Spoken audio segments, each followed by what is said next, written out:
American right here, guys. I'm Mexican, and you should be ashamed to live to doing all those things. I'm pretty sure if I do the same thing in your country, I will be in jail. So just you go and deliver those things back. You're stealing. People, go to your house. We are. Be very bad. It's going to get better. They're killing people outside. Okay. Okay. Please, go home. Things are absolutely insane in Mexico and in New York City. Zohran Mamdani has lost control of New York. Mobs of people are throwing snowballs with actual brute force at police officers. It's not a friendly snowball fight. Like, it's pretty vicious. The cops are then turning around and beating the crap out of citizens, and you can see the panic in their face. It's absolutely insane what's going on. So we're going to start off the video with specifically the police in New York, Mamdani, just New York in general. The second half of the video is going to be the latest updates of what's going on in Mexico. And some spoiler alerts, people are hunting down American citizens in the streets of Mexico. And then, of course, people are stealing from stores in Mexico, but it's not Americans, it's Canadians. Welcome back to the channel. Welcome back to another video, everybody. Before we get into it, I do want to encourage you all to hit the like button and subscribe if you haven't yet already. It does really help grow the channel. Let's take a look here at Mamdani, who's begging people to sign up for snow shoveling at $30 an hour. Due to the historic nature of this blizzard, we've increased pay to $30 per hour. You can walk into any DSNY garage until 8 p.m. this evening and then starting again at 9 a.m. tomorrow. All you need to bring is 2 forms of ID to ensure you get paid. In addition to DSNY, the DOT has also cleared over 1,300 sheltered bus stops so far. All of this is managed through DSNY's Blade Runner 2.0 system, which monitors plowing and salting in real time.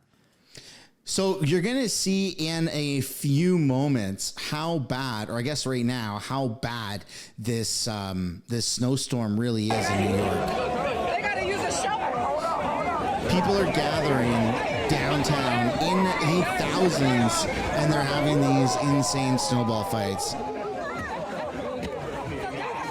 But everything took a turn for the worst when the Popo showed up. People said no to the Popo. Boo. Look at that.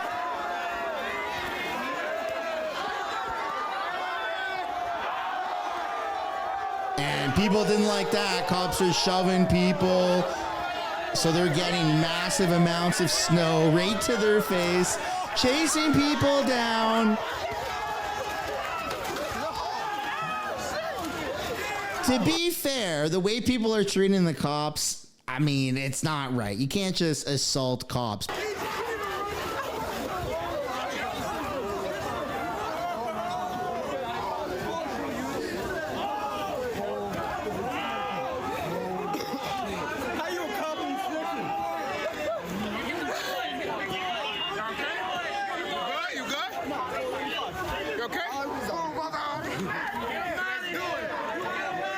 Oh my goodness.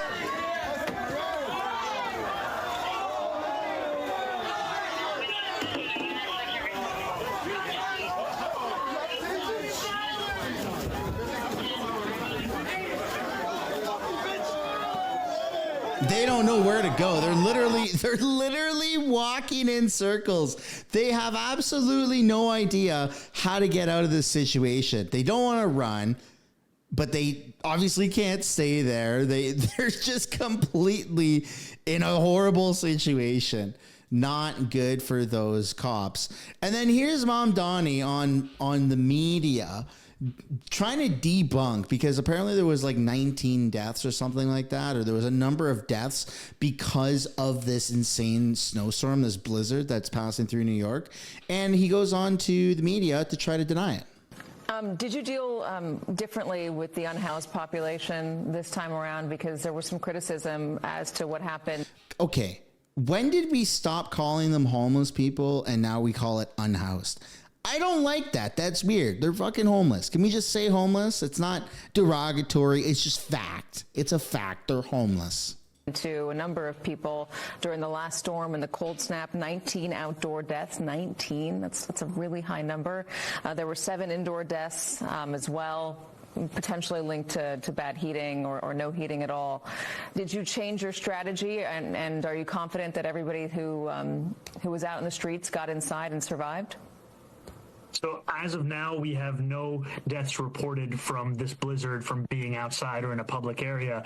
And we have also been looking to utilize every single method of outreach that we have. We have more than 500 homeless outreach workers who have been traversing the 5 boroughs, looking to connect homeless New Yorkers with services and support. And what we've also learned is the tools that were effective over the course of the prolonged cold period, again, a historic period of sub-freezing conditions, those are ones we've employed from the very first day of our response to this one. I'll give you one example. A number of those New Yorkers who lost their lives, the preliminary indications came that it was from an overdose-related death. And so we worked with our overdose prevention centers to keep them open, not just during the weekday hours that they would typically have, but over the course of the weekend nights. So they are open not just last night, but also tonight. And that has been critical in saving New Yorkers' lives. Yeah, I mean, you can't even get your cops to be liked in New York. Your city's a freaking dump right now, and you got garbage piling up higher than people can see. If I were you, buddy, I would get out of the way and let a real leader take over New York. But now we got to talk about what's going on with Mexico, because things are getting out of control, and the Mexican president has absolutely no idea how to handle this. She even took to the stage earlier this morning and said this. Well, we're going to read the subtitles. What she said was that using force against the cartels violates their civil rights, and any talk of engaging in a war with the cartel is right-wing talking points fueled by fascism. She would rather the cartels murder American citizens, Canadian citizens, European citizens, tourists, and then absolutely get pummeled by most likely the United States, because America is not messing around at all. In response to what the president of Mexico said, Caroline Leavitt had this to say. White House Press Secretary Caroline Leavitt confirmed the U.S. had a supporting role. She said on X the U.S. provided intelligence support to the Mexican government in order to assist with an operation in Tapalpa, Jalisco, Mexico, in which Nemesio Almencho Esguerra Cervantes, an infamous drug lord and leader within the Jalisco New Generation cartel, was eliminated. President Trump had been pressuring Mexico to crack down on drug cartels. He also said the United States also did say that if the cartel touches any American citizen, they will absolutely feel the wrath of the United States military. But some Americans were walking in the streets of Puerto Vallarta, and this conversation took place with a local. Did you hear it or see him? Duck into somebody's doorway? Hide behind something? People, go to your house. We are. Be very bad. It's going to get better. Killing people outside. Okay. Okay. Please, go home. Come on, let's go. So they know, right? Ron, can we cut? No, we're going to go straight down this way because the highway's right there, so we can't go there. That's right. Please remember there are very large amounts of travel advisories across Mexico right now, from the west coast of Puerto Vallarta to the east coast in Cancun. The best thing you could do is to stay indoors, accumulate resources by purchasing them. And I emphasize that because you're going to want to see what happens in a minute from now, and make sure that you follow the advisories and to the best of your ability, and don't go put yourselves in danger, right? They've got an American official saying there are troubling reports coming out of Puerto Vallarta that other parts of Mexico, that narco terrorists are hunting down American citizens. The drug cartel should be aware that if any American citizen is harmed in Mexico, there will be a violent and terminal retribution from the U.S. Any USMCA negotiations should cease until this situation is resolved. This is absurdly insane that it's come to this. And I actually back this 100%. If the cartel or the Mexican government overstep their boundaries and, negatively affect a tourist by touching them and, as a hostage or harming them in any single way, yeah, that's fucking around and they're going to find out. Trump and the administration, they're not messing around.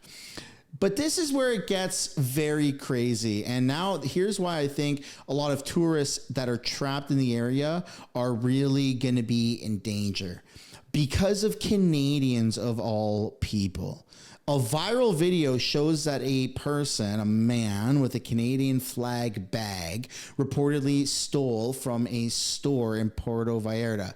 Now, the exact identity of this person has not been confirmed, but I don't really know any Americans. I haven't heard of any Americans that would be traveling in Mexico, going to a store and stealing and having a Canadian bag. Like, if you're an American watching this, are you really going to go shopping out in public with a Canadian bag?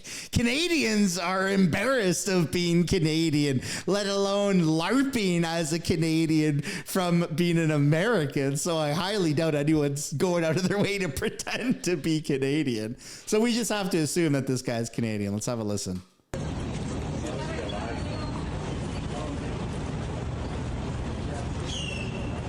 American right here, guys. I'm Mexican, and you should be ashamed to live to doing all those things. I'm pretty sure if I do the same thing in your country, I will be in jail. So just you go and deliver those things back. You're stealing. You are stealing. Shame on you. Shame on you. This is where it gets so crazy, man, because this guy's a Mexican who's recording, right? And he's stealing from a Mexican store. And the cartel are heavily embedded within the Mexican population. So now he's been identified, his face, the way he looks, the way he dresses, and the path he took to get back to his hotel. I mean, is anything really stopping local Mexicans from ratting this out to the cartel and going, hey, man, these people are stealing from our stores? I don't think anything is stopping people from doing that. This is a really bad look, and it not only puts other Canadians in danger, it puts all tourists in danger right now because it's an active fucking war zone. Use some common sense. Of course it's Canadians who are caught doing this. Canadians used to have a really good reputation around the world as polite people, and now they boo American national anthems. They got Trump derangement syndrome up the wazoo, and they're stealing from war zones in Mexico. It's crazy to me. It's absolutely crazy what's happened with the Canadian train of thought. And feel things like this for these people. No, stop.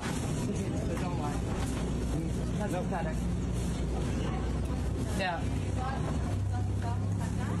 It's embarrassing, guys. And you. I live here. I've lived here 3 years. Keep saying that's what happened to you. I'm not gonna rob a place.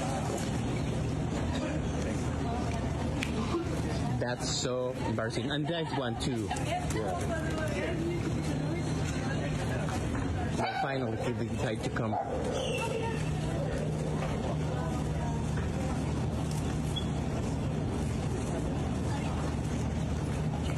Están robando las cosas estos gringos, güey.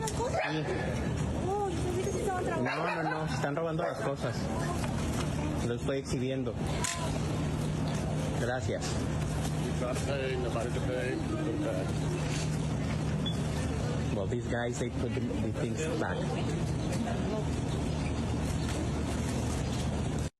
That's messed up, man. That's absolutely messed up. With everything going on in Mexico, the last thing you want to do is attract more attention, more negative attention to you, your family, your friends, people that you're traveling with, or just tourists in general. Everything is so sensitive right now. People have actually died from what's going on. You have a full-blown war between the cartel and the Mexican government, and soon the American government's likely to get involved. They've grounded flights in and out of Puerto Vallarta because this situation is so ridiculous. They're afraid of commercial airlines being shot at, or even worse, shot down, and people are going into stores and stealing It's just Canadians apparently are going into stores and stealing.